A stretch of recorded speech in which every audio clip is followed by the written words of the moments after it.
Assalamualaikum warahmatullahi wabarakatuh. Halo semuanya, ketemu lagi dengan aku Rahma Yulian Ningsih. Di konten kali ini aku akan menelaah puisi karya sastrawan, diantaranya ada Amir Hamzah, Chairil Anwar, dan Sutarji. Kemudian puisi karya sastrawan ini akan aku bandingkan dengan teori Herman J. Waluyo yang berpendapat bahwa puisi terdiri atas dua unsur, yakni unsur keindahan dan manfaat. Kita langsung masuk ke pembahasannya ya. Oke, puisi yang pertama yang akan kita bahas yaitu puisi yang berjudul Cempaka karya Amir Hamzah. Berikut ini adalah puisi berjudul Cempaka karya Amir Hamzah. Nah, dari puisi ini kita akan melihat yang pertama dari segi keindahannya, yaitu gaya bahasa. Gaya bahasa yang digunakan yang pertama personifikasi, yaitu menggunakan benda-benda mati yang bernyawa seolah-olah bernyawa menjadi memiliki sifat. Seperti pada contoh bait berikut ini. Selanjutnya metafora, yaitu pemakaian kata-kata bukan arti sebenarnya. Seperti pada contoh bait berikut ini. Yang kedua, rima. Di puisi ini dari bait 1 sampai 4 menggunakan rima AB-AB. Kemudian yang ketiga, diksi. Dari puisi Cempaka, bahwa kata-kata dipilih Amir Hamzah adalah kata-kata yang dianggap mengandung nilai tertentu dan tepat menyentuh hati para pembaca. Contohnya bunga cempaka dan kamboja yang berbaunya harum, berwarna putih, dan memiliki makna denotatifnya sama. Nah, kemudian dari segi manfaat. Yang pertama itu amanat tersurat dari puisi ini, yaitu pertama, penulis ingin memberitahukan kepada pujaan hatinya perasaan yang ia miliki. Yang kedua, penulis ingin memberitahukan bahwa setiap malam yang indah, penulis selalu memikirkan pujaan hatinya. Nah, kemudian amanat tersiratnya yaitu penulis ingin si pembaca mengetahui bunga cempaka dan kamboja hampir sama dan berbaunya harum. Itu dia pembahasan mengenai puisi Cempaka karya Amir Hamzah. Kita masuk ke pembahasan puisi berjudul Sajak Putih karya Chairil Anwar. Berikut ini puisi berjudul Sajak Putih karya Chairil Anwar. Kita lihat dari segi keindahan. Yang pertama, gaya bahasa. Pada baris ketiga bait pertama yaitu di hitam matamu kembang mawar dan melati, merupakan majas metafora yang bersifat membandingkan sesuatu secara langsung.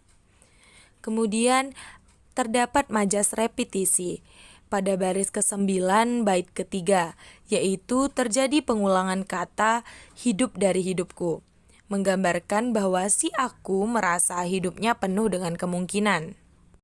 Selanjutnya pada baris pertama bait pertama yaitu tari warna pelangi merupakan bahasa kiasan personifikasi yang menggambarkan benda mati dapat digambarkan seolah-olah hidup.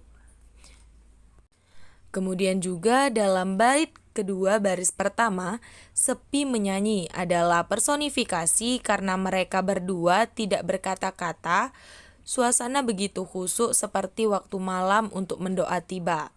Dalam keadaan diam itu, jiwa si akulah yang berteriak seperti air kolam yang kena angin. Selanjutnya terdapat majas anatonomasia pada bait ke-1 baris kedua, yaitu kau depanku bertudung sutra senja yang menggunakan ciri fisik seseorang sebagai penggantinya. Kedua, rima.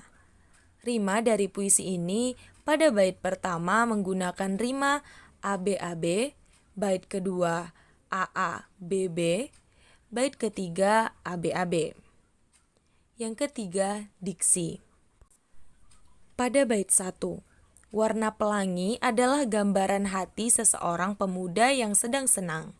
Yang kedua, bertudung sutra senja yang dimaksud adalah pada sore hari.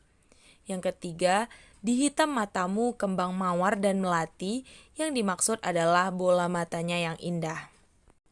Pada bait 2, yang pertama sepi menyanyi yang dimaksud adalah memohon doa kepada Allah. Yang kedua, muka kolam air jiwa. Yang dimaksud adalah bersedih hati. Yang ketiga, dadaku memerdu lagu.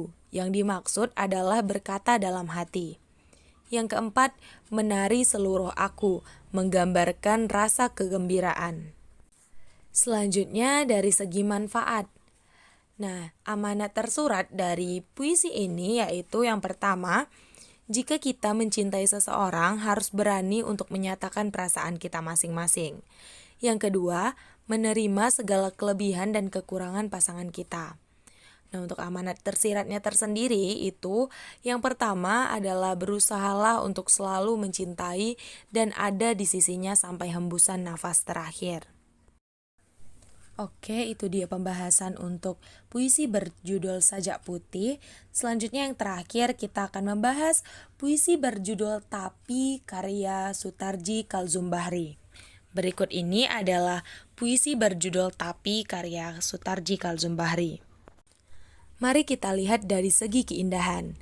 Yang pertama, gaya bahasa, yaitu menggunakan gaya bahasa hiperbola.